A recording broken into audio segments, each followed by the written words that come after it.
there were over 150 articles during the 15-month period which mentioned Kalpakkam, of which 70 of them spoke about the Kalpakkam nuclear facility per se. 37 articles said that Kalpakkam is safe. There were only 4 pieces which kind of questioned whether about Kalpakkam safety. And I say kind of question because it didn't really, the articles was not about Kalpakkam. These were articles about protests that villagers were organizing and police had not given permission. So the court ruled that the protesters should be given permission. So you kind of have to infer that if there are people protesting and the court is giving permission, probably there is something wrong with Kalpakkam. That's what the 4 articles were. Right?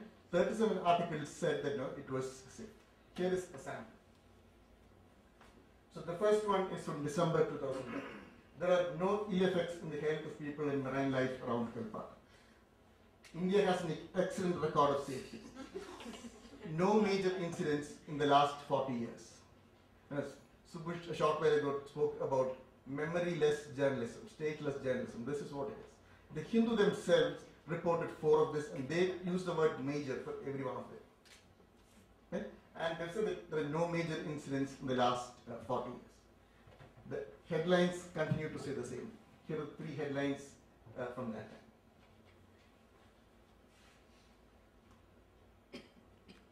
I think you get the pattern, right? What about these articles having balance, having any dissenting voice, questioning what the main thesis of the article is? Among the 37 stories which said that Kalpakkam is safe, there were none which had a dissenting voice. Among the 4 stories which kind of questioned Kalpakkam safety, none of them had a dissenting voice. It seems like, if none of them had a dissenting voice, probably it's balanced. It is not. 37 said that it is safe, and 4 kind of questioned. So this is not balanced. This is extremely imbalanced, and there is no dissenting voice really coming in. What could be done? And I think Kalpana has already touched on every one of this, so I'll just leave it up there. Thank you very much.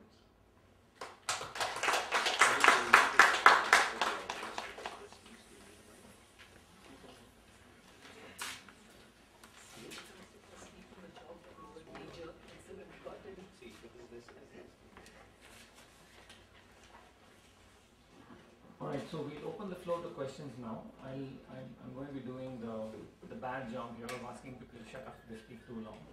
I'm going to make one request of all of you. I want to keep the people who have questions first, and those who have observations, comments along with questions next. And I have a show of hands quickly on how many of you have questions for either of the speakers or both of them. Just a question, which means no observation, no comment, just a question. Can I have a show of hands? That's Prabhu and you. So there are 2 people. But I assume that all the rest have an observation to make, so we'll actually go with Prabhu first and then, yeah. Can you keep it to a minute? Yes. Hi, I'm Prabhu from Human Representation. I've been to Puranthal. My question is, a big part of the team, people noticed that 6,000 sedition charges, was that true? Because we kept on reading in newspapers that there were 6,000 sedition charges, but there's no document as if it was supported or the police confirming it. So I just want to know whether that means sedition charges. See, the ones we were able to verify were a list of, I think, 35 or 37 of those who had been detained. And amongst the charges, for some of them, sedition was there, including those 4 juveniles. But I think that's, actually, I'm glad you brought it up, because I think this is one thing I didn't mention, but I think as journalists covering these things, just as we are supposed to cross-check, even if the government says something, we're supposed to cross-check, we must do that also with movements, because there is a tendency to exaggerate. And as journalists, we must try and get some independent verification of it, or at least go only with the stuff that we have verified, or couch what is said by the movement people as their claim, so that it's clear, at least in our reporting, that we are not endorsing one or the other, And I think the trouble with, when you look at history of a movement from newspapers, I think this is the kind of confusion that arises, because this is a confusion that arises on numbers and so on, because I think that kind of cross-checking is not done. But in Kudankulam's case, I know that just on SP Uday Kumar, there were like over 100 sedition charges that were charged on him from various points. So I think when they gave that figure of 6,000, there was various individuals who had many charges against them. And so I think altogether it could have been close to that because it was over a period of time. And those clauses under which they were taken in, the ones who were arrested or charged, sedition was definitely one of those. I think Roshan has something to add. Yeah. So I think the 3,000 sedition charges and the 3,000 plus waging war against the state, that issue was raised around March 22nd. There was a report which came out, and that report had numbers of the police cases. That might be a better place to check. I haven't personally verified, that's not what I'm saying. But what happened in September, I think when the fact-finding team went there, might not have been the time when the sedition part of it was being checked. That's exactly when I was there. I couldn't even reach the police station. Being a journalist, I wasn't even allowed to go into the police station. In which case, I mean, how do we question the numbers is also another part. But I think the movement people had the charge sheets of those who had been arrested anyway. Because each of them had received something in writing from the police. So that, at least for us, that's how we verified.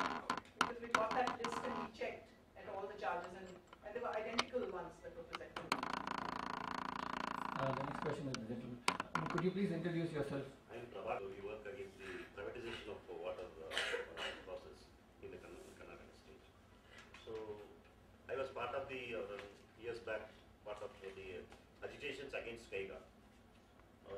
So what is not coming in the media is another issue is also about the link between the hidden agenda of the military designs of the nuclear power plants, and which is not being discussed and which is not being presented before the public.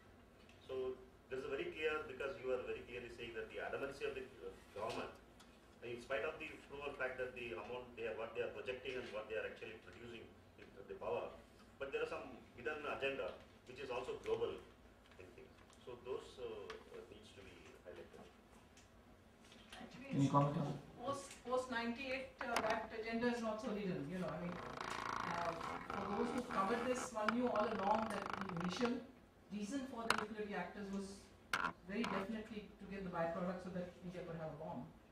But once 98, in fact, I would say since the Pokhran 1, it was very clear what the whole nuclear program was about.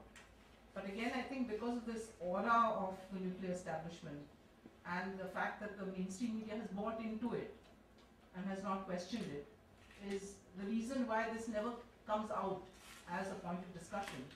That regardless of the costs of nuclear energy or the amount that's invested, the actual reason for it is something else, which will not be talked about.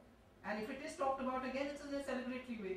I mean, again, if you look at the coverage of 98, it's like India, we are such a proud nation now that we are Superpower. Roshan, you have anything to add?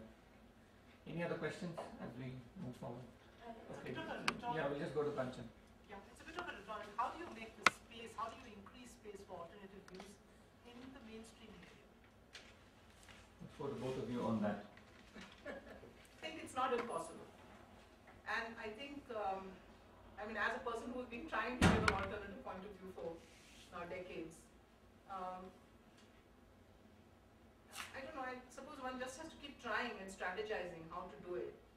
And I think, as Roshan said, I think the thing is with many of these arguments, especially when you're putting it in mainstream, we can't be propagandists or put it as like black and white. I think we, from our point of view, who oppose something, have also to put forward a very reasoned argument. Have to find the words and ways of saying it, which may not convey our passion, which is what I find difficult sometimes. But it has to be done that way. I'll tell you a very funny incident. I was at a meeting at the NIAS here in Bangalore, sitting next to an elderly gentleman. That time I was with the Hindu, and I used to write on the edit page on these environmental issues, and once or twice I've written on nuclear energy also. And so when I introduced myself after we finished our round of introductions, he says, "But you're not the Kalpana Sharma who writes in the Hindu."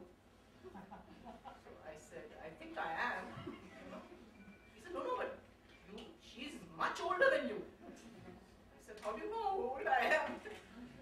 But I mean, I think the point he was trying to make is sound like I was one, elderly matron who had much knowledge about these issues, but I'm just saying that it didn't convey my passion that I normally have, and when I speak and meet people, so maybe they think that's some other person who's writing it. But I have learned anyway, when I'm writing within mainstream media, that on these kind of contentious issues, we have to find the words to be able to convey what we want to convey, but in a reasoned way, so that even those who will not read stuff that we write will read it, because they know that you're not just, this is not a personal harangue. This is something that I am also trying to struggle and think of ways of convincing somebody who has the other point of view. Roshan. I really don't have anything else to add. If there's ideas from the audience, I would love to hear them. Considering media sometimes needs to be pushed, you mentioned that the NBA was very media savvy, and to a certain extent, I think the Anna movement was also quite media savvy in the beginning, and even now are. Would it help if these movements had strategies, better known faces to advocate their cause? Would then media feel sympathetic, or at least put them on the front pages? See, the better known face, some of the environmental issues, like the nuclear energy debate. Of course, it helps to have the better known faces, but I don't think that's enough.